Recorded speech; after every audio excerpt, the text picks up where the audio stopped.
of War. You've waited months, you've waited years for this game, and now it's finally here. Does it live up to the hype? The answer is yes. Now, what Epic has done is created, quite simply, a masterpiece, and a game that will go down as an instant classic, and it's the killer app that the 360 has been waiting for 1 year after its launch. The key to Gears of War is all about the new cover system. Basically, you're going to be able to attach yourself to any wall, to any tree, to any bombed out Honda Accord on the streets of the planet Sera, and you're going to be able to stop and pop and move from cover to cover as you take out the Locust Horde.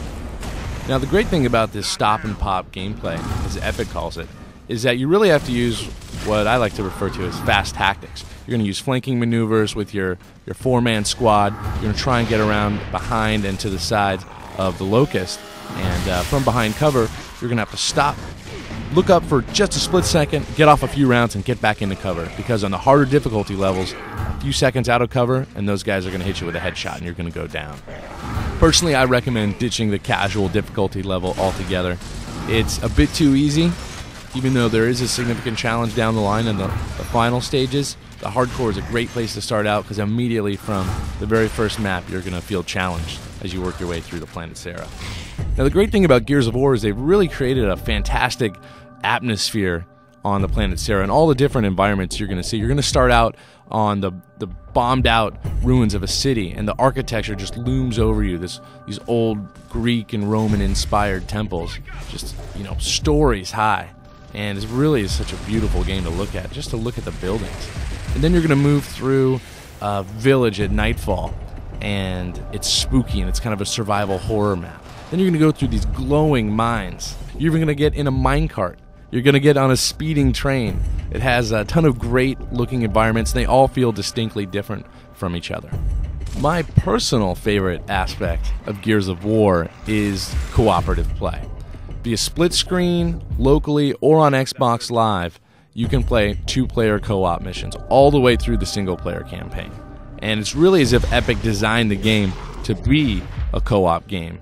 And on the single-player mission, it's just that the computer controls your co-op partner. What's great about co-op is together, you're going to work your way up the map. You're going to be able to revive each other when someone's down. You're going to be able to flank on the fly and go through all these basic tactical maneuvers together. And it's tremendous fun. I like it better than even the co-op play on Halo and Halo 2. Now, the versus multiplayer on Xbox Live and System Link, if you want, is pretty great.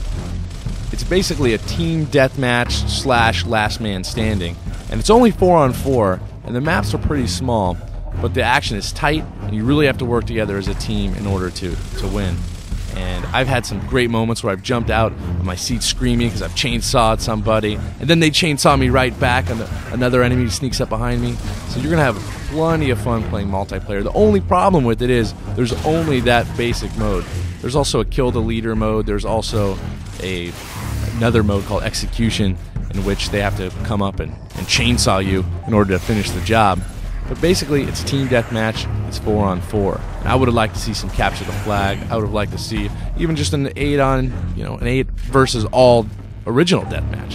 Something other than the team deathmatch concept. Because sometimes I just like to go by myself and chainsaw people. In the end, though, Gears of War is obviously an instant classic. Already, it has my personal vote for Game of the Year. Although the campaign is relatively short, the 3 difficulty levels make for an awesome challenge, and I think beating this game on insane difficulty is going to be right up there with beating Halo on Legendary. It's going to be a feat you're going to tell your friends about, get really excited about.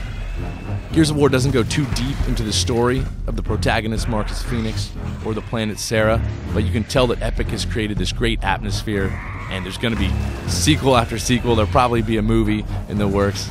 It's going to be a huge franchise from here on out, and it is definitely the killer app and a must-have game on the Xbox 360 this year.